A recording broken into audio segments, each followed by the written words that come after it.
Halo semuanya, perkenalkan nama saya Elisa dengan NIM F1051201008. Pada kesempatan kali ini, saya akan menjelaskan sedikit mengenai sistem saraf atau biolistrik yang ada pada tubuh manusia. Nah, seperti apa penjelasannya? Yuk, kita simak bersama-sama video berikut ini. Baiklah, pada pembahasan kali ini akan ada beberapa poin yang akan saya sampaikan. Poin yang pertama, yaitu mengenai pengertian sistem saraf. Yang kedua, bagian-bagian sistem saraf dan fungsinya. Kemudian, fungsi sistem saraf. Yang keempat, mekanisme sistem saraf. Dan yang kelima, konsep fisika dalam sistem saraf. Kita akan ke poin yang pertama, yaitu apa itu sistem saraf. Pengertian dari sistem saraf. Sistem saraf adalah sistem koordinasi berupa penghantaran impuls saraf ke susunan saraf pusat, pemrosesan impuls saraf, dan pemberi tanggapan rangsangan. Sistem atau susunan saraf merupakan salah satu bagian terkecil dari organ dalam tubuh, tetapi merupakan bagian yang paling kompleks. Susunan saraf manusia mempunyai arus informasi yang cepat dengan kecepatan pemrosesan yang tinggi dan tergantung pada aktivitas listrik impuls saraf. Selanjutnya yaitu bagian-bagian sistem saraf. Namun sebelum itu, kita akan terlebih dahulu mengetahui 3 jenis sel saraf berdasarkan fungsinya.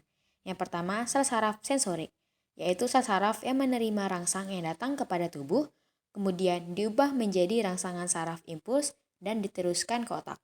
Badan sel saraf ini bergerombol dengan membentuk ganglia, akson pendek, dan dendritnya panjang. Kemudian yang kedua, sel saraf motorik, yaitu yang mempunyai fungsi untuk membawa impuls saraf dari pusat saraf otak dan sumsum tulang belakang menuju otot. Sel saraf ini mempunyai dendrit yang pendek dan akson yang panjang. Kemudian sel saraf penghubung adalah sel saraf yang banyak terdapat di dalam otak dan sumsum tulang belakang. Neuron tersebut berfungsi untuk menghubungkan atau meneruskan impuls dari sel saraf sensorik ke sel saraf motorik. Baiklah, ini merupakan gambar dari bagian-bagian yang ada pada sel saraf. Yang pertama yaitu badan sel, merupakan bagian yang paling besar dari sel saraf. Badan sel berfungsi untuk menerima rangsangan dari dendrit dan meneruskannya ke akson. Badan sel saraf mengandung inti sel dan sitoplasma. Dari badan sel ada 2 macam serabut saraf, yaitu dendrit dan akson. Kemudian nukleus. Ini merupakan organel sel yang berfungsi untuk mengatur seluruh kegiatan yang ada pada sel saraf dan mengandung informasi genetik berupa DNA. Selanjutnya, dendrit. Dendrit adalah serabut sel saraf pendek dan bercabang-cabang serta merupakan perluasan dari badan sel. Dendrit berfungsi untuk menerima dan menghantarkan rangsangan ke badan sel.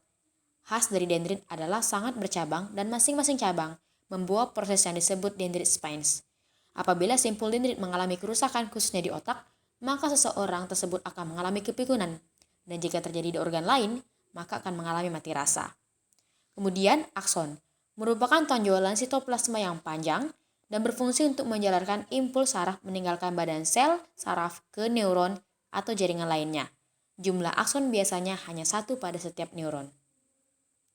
Kemudian, selubung mielin adalah sebuah selaput yang banyak mengandung lemak yang berfungsi untuk melindungi akson dari kerusakan. Selubung mielin bersegmen-segmen. Lekukan di antara 2 segmen tersebut disebut dengan nodus Ranvier. Nodus Ranvier ini merupakan struktur yang berfungsi untuk mempercepat transmisi impuls saraf. Adanya nodus Ranvier tersebut memungkinkan saraf meloncat dari satu nodus ke nodus lainnya sehingga impuls lebih cepat sampai pada tujuan. Kemudian ada sel Schwann, adalah jaringan yang membantu menyediakan makanan untuk akson dan membantu regenerasi akson. Dan yang terakhir sinapsis, merupakan pertemuan antara ujung akson di sel saraf satu dengan ujung dendrit di sel saraf lainnya. Kemudian sinapsis ini akan menghantarkan rangsangan sehingga terjadi jembatan antara satu sel saraf ke sel saraf lainnya.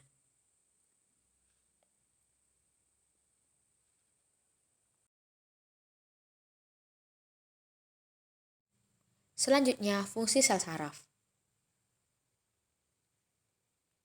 Fungsi sel saraf yang pertama yaitu sebagai alat komunikasi, antara tubuh dengan dunia luar. Hal ini dilakukan oleh alat indera yang meliputi mata, hidung, telinga, kulit, dan lidah. Kemudian yang kedua, sebagai pengendali atau pengatur kerja alat-alat tubuh, sehingga dapat bekerja serasi sesuai dengan fungsinya. Dengan pengaturan oleh saraf, semua organ tubuh akan bekerja sesuai dengan kecepatan dan ritme kerja yang akurat. Kemudian yang ketiga, saraf merupakan pusat pengendali atau reaksi tubuh terhadap perubahan atau reaksi tubuh terhadap perubahan keadaan sekitar. Karena saraf sebagai pengendali atau pengatur kerja seluruh alat tubuh, maka jaringan saraf terdapat pada seluruh alat-alat tubuh kita. Selanjutnya, kita akan mengetahui bagaimana mekanisme sistem saraf bekerja dalam tubuh manusia. Berikut adalah penjelasannya. Pertama-tama, kita akan ulangi kembali struktur yang ada pada sel saraf. Yang pertama, yaitu akson, yang berfungsi untuk menjalankan impuls dari badan sel saraf menuju jaringan yang lainnya yang nantinya akan berujung pada target akhir, yaitu organ-organ tubuh maupun otot. Kemudian, dendrit. Dendrit merupakan struktur yang bertanggung jawab menerima impuls dari sel saraf lainnya, organ, otot, maupun otak. Impuls listrik ini akan bergerak dari dendrit melalui badan sel, yaitu struktur yang mengandung inti sel yang di dalamnya terdapat materi genetik. Selain itu, ada juga selubung mielin yang membantu dalam kecepatan konduksi impuls listrik yang melewati sel saraf. For your information, konduksi listrik pada tubuh manusia bisa mencapai 120 meter per detik. Oke, kita sudah mengetahui tentang strukturnya. Lalu, bagaimana cara kerjanya? Bagaimana peran sel saraf dalam menggerakkan organ tubuh kita? Pada awalnya, melalui mekanisme yang kompleks, otak kita membentuk sesuatu yang bernama potensi aksi yang kemudian diteruskan ke sepanjang saraf yang nantinya akan menggerakkan jempol. Di dalam saraf ada beberapa kabel, dan di dalam kabel-kabel ini ada sel saraf.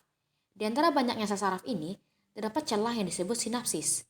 Jadi, potensial listrik akan diterima oleh dendrit, diteruskan melalui tubuhnya dan mencapai akson.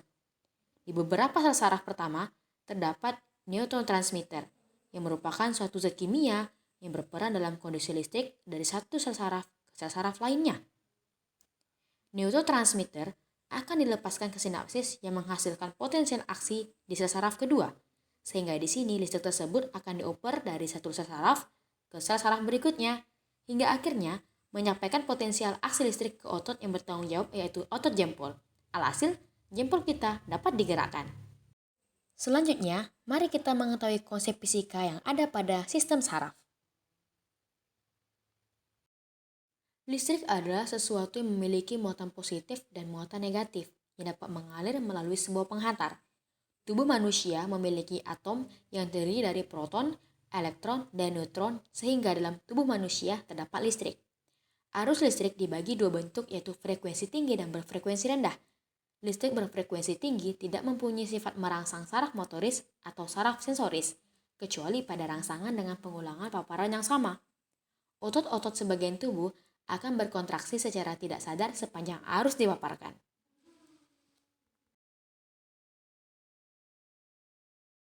Besarnya pengaruh listrik pada jaringan tubuh tersebut tergantung dari besarnya tegangan, kuat arus, besarnya tahanan, lamanya kontak, dan luasnya daerah yang terkena kontak. Di mana kuat arus adalah banyaknya muatan listrik yang mengalir dalam suatu penghantar setiap satuan waktu, dan tahanan adalah penghambatan terhadap lintasan arus listrik yang dilewatinya. Sistem tubuh manusia bereaksi terhadap aliran listrik dengan dipengaruhi oleh kelembapan, suhu, dan sifat lainnya. Persamaan hukum Joule berbunyi, semakin tinggi tahanan, semakin tinggi pula panas yang ditimbulkan.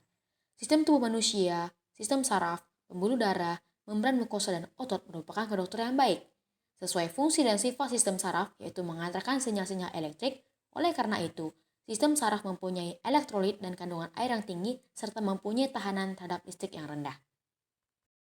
Selanjutnya yaitu tegangan, di mana menurut hukum Ohm semakin tinggi tegangan yang diberikan dengan tahanan yang tetap, maka semakin besar pula arus listrik yang dihasilkan. Sekian yang dapat saya sampaikan, kurang lebihnya saya mohon maaf. Kiranya video ini bisa bermanfaat bagi kita semua. Akhir kata, saya ucapkan terima kasih dan salam sejahtera bagi kita semua.